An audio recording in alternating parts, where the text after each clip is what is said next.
Hey all, just want to share a word with you this morning.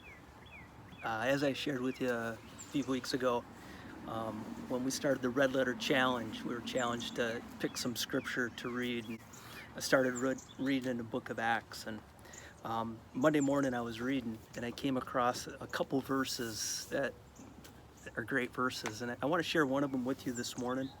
It comes from Acts 7, verse 34. And it's when Stephen was talking to the people that were about to stone him, but he was recalling some of the Old Testament stories, and he was going through and he was talking about Moses, and at a time when Moses had on his heart to free his people, the Hebrew people, but he had failed. And 40 years later, now Moses 80 years old, God comes to him in a burning bush.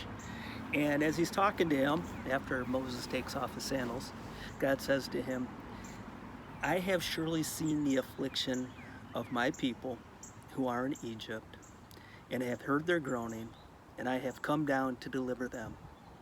And now come, I will send you to Egypt.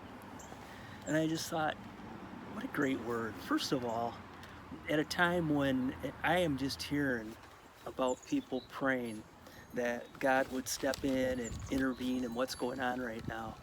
Um, he was telling Moses, I have heard my people. I do hear their prayers. I do hear them crying out to me in some of their struggles. And it's a good word for us to know that God is listening. God is paying attention to the prayers going up. But then he comes to Moses and he says, I've heard their prayers and now I am sending you. And uh, it's a word to us too, that as God hears the prayers of the people, that he might be sending us uh, to help them. When I read that, it made me think of another Old Testament passage that I love. It's 1 Corinthians 7, verse 14. And I just want you to hear the words because, man, as I read these words, they're a word for us. And especially in this day when we look at a hurting world around us, God comes and he says to his people, if my people who are called by my name humble themselves and pray and seek my face,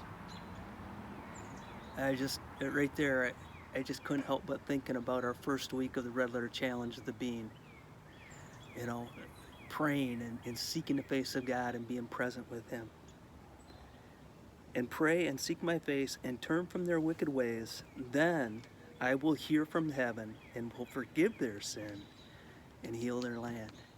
What a great promise. You and I are the hope for the people around us. I just want to say, it's no mistake that you and I are here at this place and in this time. God chose you, and you and I are his representatives. As he hears the cries of the people, he sends us. So let's have our eyes and ears open and know that we are the promise that God sent to heal this land. Isn't that a great promise? All right, you guys be blessed. We'll talk to you later.